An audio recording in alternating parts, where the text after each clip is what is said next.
গ্রাম মানেই সবুজ, খোলা আকাশ, পাখির ডাক আর শান্ত জীবন। কিন্তু আজ সেই গ্রামেও ঢুকেছে অস্বচ্ছতা, নোংরা পানি, ময়লা আর পলিথিনের স্তূপ।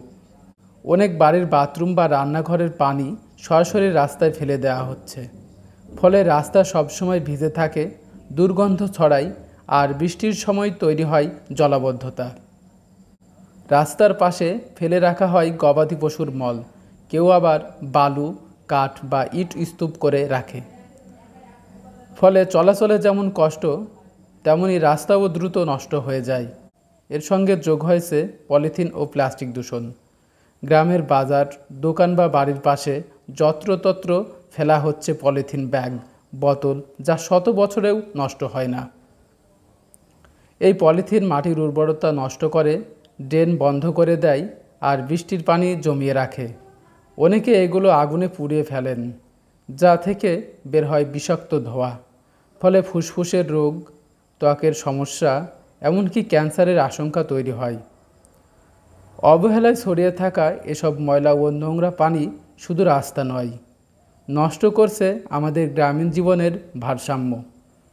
এরা যখনই কোনো ময়লা আবর্জনা হয় টুক করে এখানে ফেলে দেওয়া হয়। হ্যাঁ, আর বাড়ির আশপাশের তো অনেকের দেখা যাচ্ছে বাসার জায়গা কম, সেক্ষেত্রে তাদেরও ময়লা আবর্জনা ফেলার জায়গা নাই, সেক্ষেত্রে তারাও বাসার আবর্জনা এখানে নিয়ে এসে ফেলে।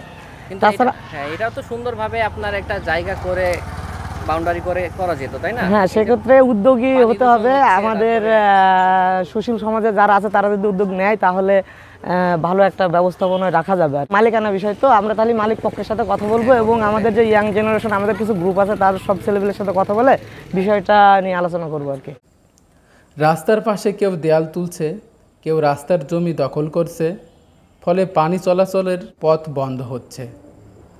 বৃষ্টির সময় গ্রামের পথ পরিণত হচ্ছে ছোট খালে। আমরা যদি একটু সচেতন হই, এই সমস্যাগুলো অনেকটাই কমানো সম্ভব। বাড়ির পানি নিষ্কাশনের জন্য ছোট একটি ড্রেন তৈরি করা যায়, ময়লা নির্দিষ্ট জায়গায় ফেলা যায়, আর পলিথিনের বদলে ব্যবহার করা যায় কাপড় বা কাগজের ব্যাগ। আমরা প্রায় বলি দেশটাকে বদলাতে হবে, কিন্তু দেশ নিজে বদলায় না, মানুষ বদলায়, আর মানুষই দেশ বদলায়। জাপান একদিনে জাপান হয়নি, সিঙ্গাপুরও একদিনে সিঙ্গাপুর হয়নি। তারা শুরু করেছিল নিজের ঘর থেকে, নিজের রাস্তা, নিজের পরিবেশ পরিষ্কার রাখার দায়িত্ব। আমরাও যদি আজ থেকেই শুরু করি, আমাদের বাড়ির সামনে ময়লা না ফেলে রাস্তা পরিষ্কার রাখি, তাহলে একদিন আমাদের গ্রামও হতে পারে অন্যদের জন্য উদাহরণ। গ্রাম মানে আমাদের অস্তিত্ব, আমাদের ভবিষ্যৎ। তাই পরিবেশ রক্ষা মানে নিজেকে, নিজের সন্তানকে রক্ষা করা। চলুন শুরু করি আজ থেকেই, নিজের গ্রামের পরিচ্ছন্নতা দিয়ে একটি সুন্দর, সচেতন বাংলাদেশ গড়ার যাত্রা। জাহিদুল ইসলাম, মানবতার চোখ, মেহেরপুর।